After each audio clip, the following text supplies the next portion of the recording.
Hey guys, after much patience, this finally arrived, so let's have a look and see what's going on inside the box.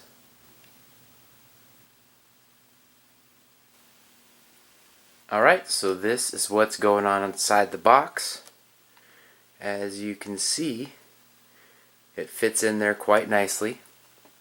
Now, one of the most notable things, unlike a lot of other ultramicros, with the exception of the ultramicro T28 Trojan, the landing gear is held separately than the rest of the plane. Now, some guys are probably going to make some holes in the bottom of the foam of the box, that way you don't have to put the landing gear on and off each time you fly it.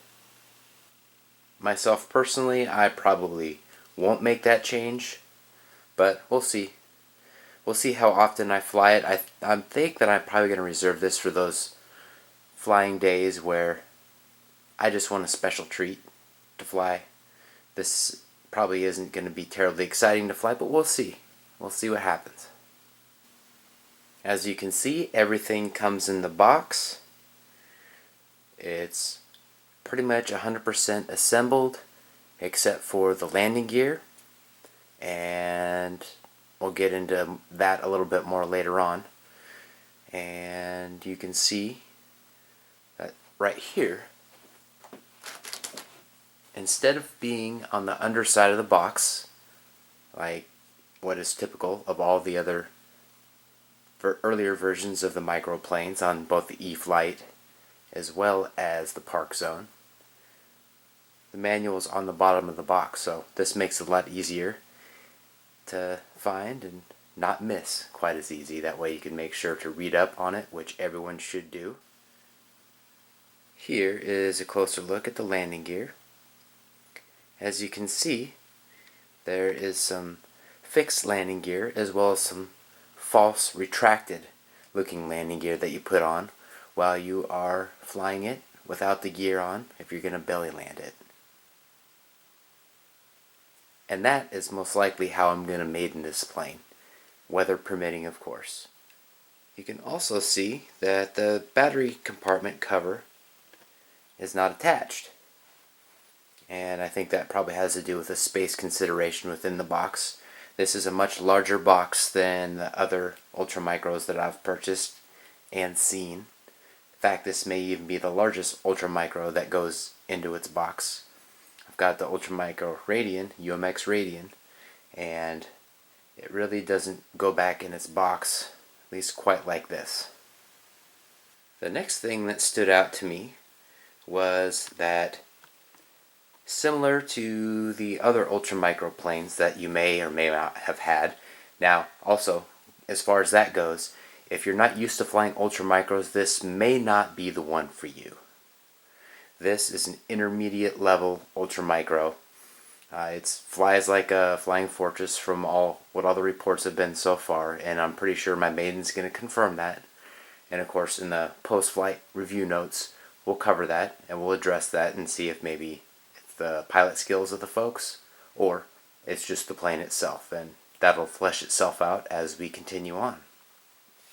But we've got slots for extra batteries for those days when the weather is great, you want to fly around and simulate some battles or whatever you want to do. Now we've also got, right next to it, we've got the USB charger. I described this USB charger in my Radian unboxing video, the Ultramicro, or UMX Radian that is, and it's a pretty good little charger and comes in handy, and that's about all I'm going to say about that right now. Up next, I'm going to remove it from its box. I thought this was worth noting. As you can see here, the packaging is stuck to the plane. I'm not really sure how to remedy this. I think I'm just going to pull down here and remove that gently off camera. So I want to give all my attention to it, because the last thing I want to do is strip off some paint or cause any issues that will make my plane less perfect than it is. And here's a little sneak peek at it. I'm going to address this plastic thing and tape issue, and then we'll get a closer look at it.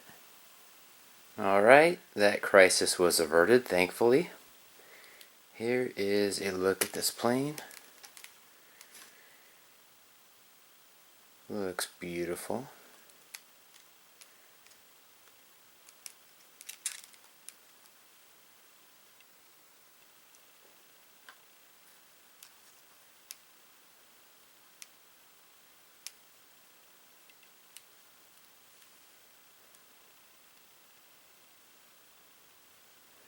Alright, let's get a closer look at the landing gear and the battery compartment hatch. Alright, so here is a close-up look at the battery compartment hatch. Got the turrets there. You've got the nice little logo there. Little personality added. And I'm going to put this on.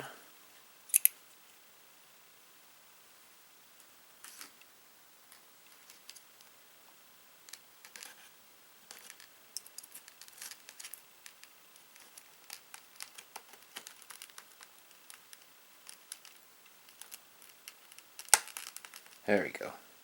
It's feeling a little bit loose. I was wondering what was going on there.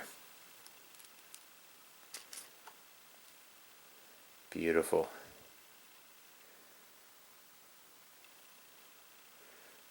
Alright, up next I'm going to show you the landing gear. Okay, so you've got two different sets of landing gear to choose from. You've got the ones that are gears down, and then you've got the gears up. And I'm going to install both and show you what those look like. Alright guys, so this is what it looks like with the retracted up landing gear. It doesn't really give you that much clearance with the props belly landing, so that's a little bit of a concern, but we'll see how that goes.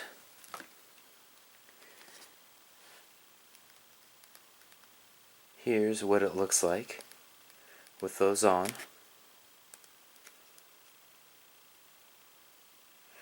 Looks pretty cool. Up close, real close, it looks a little cheesy, to be completely honest.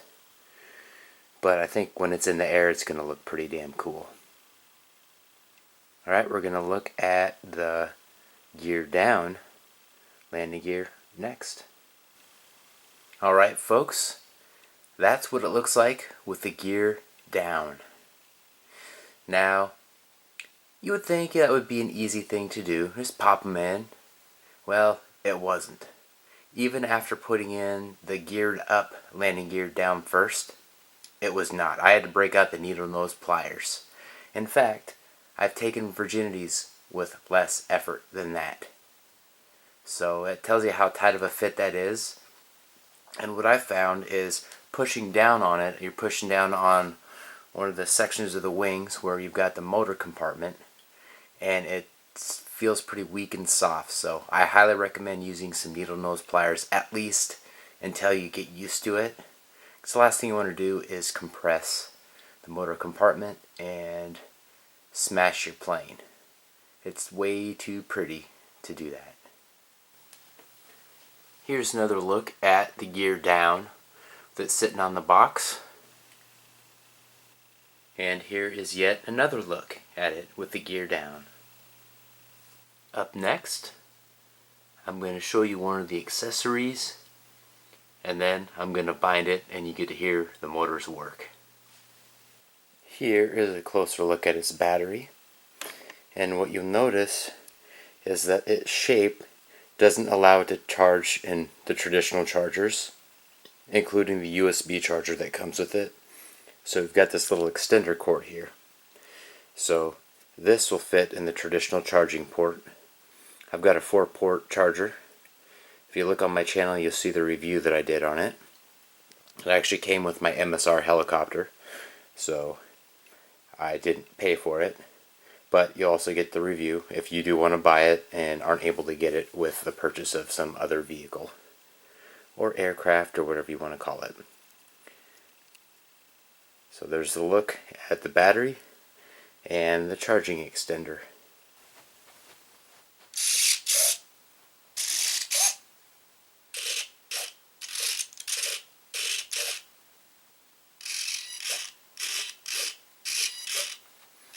One of the things that I notice when I move the rudder is it's really thin.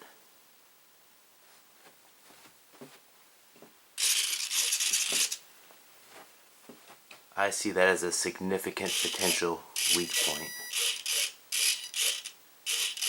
It totally flexes and it's just incredibly thin. So do not land this on its top or it is not going to be good news.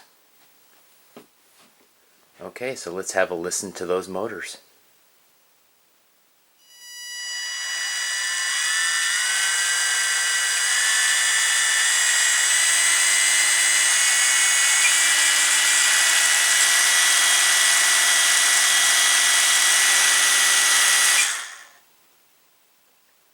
Alright, that should be good enough. So that concludes the unboxing and review for this B-17 from E-Flite. I hope you enjoyed it, and feel free to like and comment below. And of course, subscribe to my channel.